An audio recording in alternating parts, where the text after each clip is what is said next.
Well, it's been called the mother of all deals. It's a huge free trade agreement that India has signed with the European Union, one that potentially has a chance at altering or impacting the lives of up to 2 billion people, not just in our country, but in Europe as well. If you look at the overall numbers, it could be between $25 and $27 trillion in terms of the overall marketplace. How does this fit into the broader India story as we look for a developed nation status by 2047? We've got the Minister Piyush Goyal with us. He's been working on so many of these free trade agreements, and it really does make a big difference. So what I thought I'd do, for a larger audience, is go through some very basic questions so that people know what this is all about. So the first question is this: will Indian consumers immediately benefit at the checkout counter? How soon does the person actually feel? We need to do the legal scrub, and then it goes to the European Parliament for approval. But later in this calendar year, maybe the last quarter of this calendar year, is when I expect this to be ready to come into effect.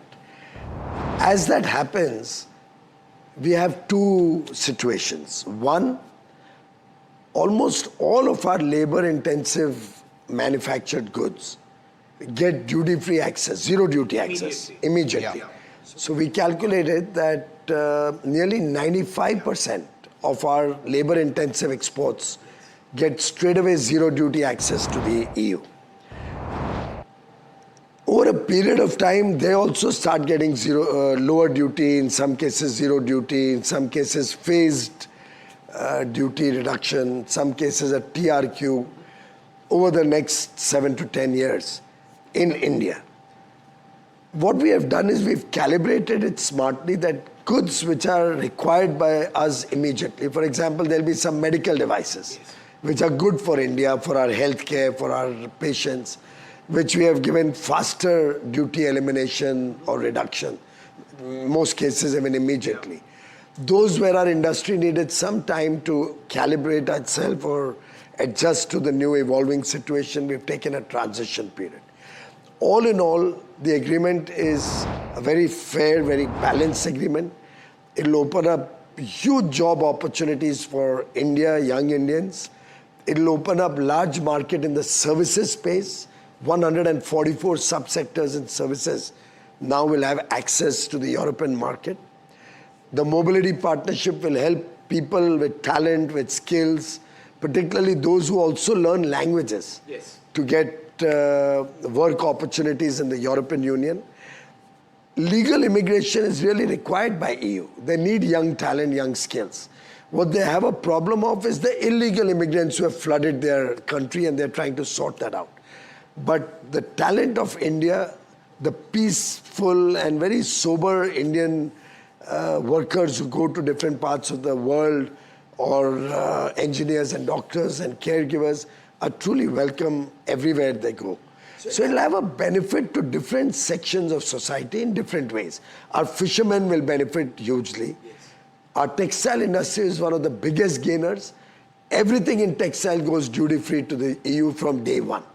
And Vishnu, you must have heard over many years, we used to cry how Bangladesh exports $30 billion or Vietnam because they had zero duty. They had an FTA with Vietnam, LDC country, least developed country, Bangladesh. We didn't have that zero duty. We were paying up to 12%. Now we will be at par. And our 7 billion can go to great heights. But tell me something. Cynics, I wouldn't use the word cynics, but those were like, is this really, it sounds too good to be true, say that it's all very good to have European products coming into our market at the customs duty level. There is an immediate change. But then the minister or the government will bring in cess, they'll bring in GST, and therefore, for the common person, it's not going to make much of a difference. How would you respond? I think our track record shows that we have, on the contrary, reduced taxes, whether it's income tax up to 12 lakhs, and for the salaried earners, 12 lakhs 75,000 is totally tax-free. Corporate taxes have been reduced to 25%, amongst the lowest in emerging markets. GST reduction has been a continuous affair. You look at so many meetings. and culminating in the huge reductions earlier this 6 months ago, or on 22nd of September, Navratri. So I think this government's track records gives confidence that the benefit will flow to the consumers for whatever we feel is necessary to import, and the benefit will go to our young men and women looking for highly paid jobs, high quality jobs, both in the manufacturing sector in India, in the service sector in India, and through those who get an opportunity to serve in European Union. So why is this the mother of all deals? This wasn't your phrase, it was the EU leadership's phrase. When in fact you've got deals with New Zealand, UAE, with the United Kingdom, you're looking to do something with America. Why is this the mother of all deals? Clearly, the size and scale, 2 billion people impacted between European Union and India. The fact that between the two of us, we represent 1/3 of global trade. Between the two of us, we represent a quarter of the global GDP. I mean, this truly are two very important, powerful democracies coming together. And bear in mind, when Ms. von der Leyen spoke about the mother of all deals, she was looking at the future. The world recognizes that under Prime Minister Narendra Modi's decisive and very, very strong leadership, India will continue to be the fastest growing economy for several decades. We are today contributing 20% to global growth. Yes. Our $4 trillion economy will become a $35 trillion economy in the next 22, 23 years. FTA is always about the future. Free trade agreement you're planning, you're crystal gazing into the future. Ms. von der Leyen can jolly well see that with this scorching pace of growth, the India story opens huge potential. You are also negotiating a trade deal with America. That's not happened yet, but you are talking very actively. There have been some reactions. For example, Mr. Besant has not had the nicest things to say, saying that European nations went ahead and got into a trade deal with India and are willy-nilly helping the Russians in the war against Ukraine. I found these remarks to be a bit strange because we happen to be talking to America as well. Is this a case of sour grapes? No. We are having very good discussions with the United States of America. I'm in regular contact with my counterparts. And I think we'll have an equally robust, equally good deal with the United States of America quite soon. And I'm sorry to sort of persist with this, but are there fundamental differences which is why we are delayed in this? No, I don't think so. I think we're coming closer to hopefully conclude a good deal in the near future. And are you going to need a time period? Vishnu, in 6 months, I'm telling you right now, it'll be done. You must have heard me on so many interviews and public comments. We never negotiate with a deadline. Never. Even the EU deal. I was under no pressure whatsoever from my Prime Minister, as was Maros under no pressure from his leader, that we have to do it by the 27th. We've been pursuing it for 3.5 years. It's been a relentless effort over 3.5 years, 16 in-person rounds, more than 10 meetings between the ministers, Maros and me. I don't know, umpteen number of video conferences. Many of them may have happened from this room itself. It's a labor of love over 3.5 years. So it's a happy coincidence that we were so close to conclusion that we got that last spur because Her Excellency Ms. von der Leyen and His Excellency Mr. Da Costa were coming. Yeah. And it just helped to kind of nudge us into the last 1 or 2 items that were left. Possibly if this had been done a month ago, we would have announced it a month earlier also. Sure. The EU is well known for regulatory complexity. It's not easy, their system. Therefore, as you look to implement quickly, and as they look to implement quickly, are their own rules and regulations a challenge? Well, every country has their own rules and regulations. India has its own regulatory practices. They have their own. Yep. And in both countries, since we believe in fair play, we are democracies, there's no discrimination between the domestic manufacturers and the foreign parties who export into our economy. And likewise in European Union. So India is not at a disadvantage or discriminated in European Union. If there are regulatory challenges, we have to face this. And we have been doing it successfully. Even today, we have a trade surplus with the EU. We are exporting $75 billion worth of goods and $46 billion worth of services. We have companies who have invested billions of dollars into the EU economy. We have 6,000 European companies working in India, admirably adding to our Indian economy. So I think both countries are fair in their dealings, the 27 nation bloc and India.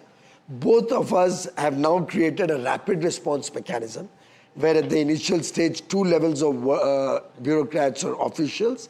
Finally, the ministerial level, we are going to have a regular exchange to smoothen the edges. We also have a Trade and Technology Council, a TTC, which is a very powerful instrument to ensure we sort out any issues which affect trade. And we are both equally committed to support each other because we complement each other. Right. Frankly, the EU and India, there's no competition. Yeah.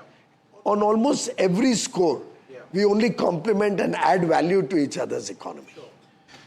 We are living in a world which is in geopolitical churn, geostrategic churn. The fact that you have agreements with countries ranging from New Zealand to the United Kingdom, possibly the US in the future, and now EU in a big way, is that important for us as a country because it gives India options in the present scenario? Really, we are living in very volatile times, very, very complex geopolitical situation. And I think this visit of the European Union leaders is truly historic, not just for the free trade agreement, but in terms of the overall comprehensive discussions and agreements that we have entered into. We've had a defense partnership. We've tied up on the Reserve Bank of India and the Central Bank of Europe entering into an MOU for the interbank transfers and exchange.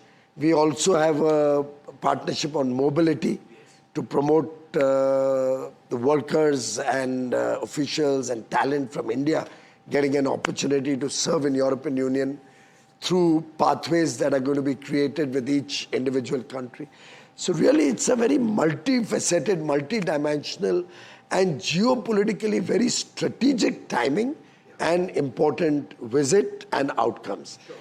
In that context, I think India's own engagement with the rest of the world, particularly the developed world, the 8 FTAs Mr. Modi's government has done, are all with developed countries. We have covered 37 developed countries, and all are very fair and balanced agreements. Where there were smaller economies, we got some other benefit to balance. Yes. For example, the $100 billion investment commitment from the 4-nation EFTA bloc, Switzerland, Norway, Liechtenstein, and Iceland. Similarly, New Zealand, $20 billion commitment. Australia removed a double tax that they were charging on the IT industry, which will spur our IT exports to them. UK gave us double contribution convention, that social security or totalization agreement for 3 years. So our people who work there temporarily save 25% of their salary, which was otherwise going to the treasury, now comes to their PF account in India. So all in all, India is negotiating smart, is negotiating fair deals, and is negotiating opportunities for our youth, which are unparalleled. I know you were telling me about how this free trade agreement has an impact on various parts of our economy. But there are those who, and I was reading this article, say that this is a democratization of luxury. Why? From premium cars to imported spirits. This is something the middle class would certainly see as a win-win. Would you say that this FTA is a democratization of luxury at one level? Well, I would look at it the other way, that this is a pathway to many people who are the new middle class. The 25 crore people we've removed out of poverty and who are entering the middle class levels. This is an opportunity for them to increase their incomes, become more aspirational, and with growing incomes, look for the better things of life. Our view is that we are actually providing the pathway for greater prosperity for 140 crore Indians. One final question. It's an important day for you personally, isn't it? It's the 100th birth anniversary of your father.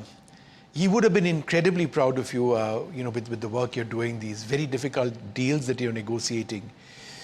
Tell us a little bit about what in him inspired you or continues to inspire you as you do your work. Vishnu was a very simple human being.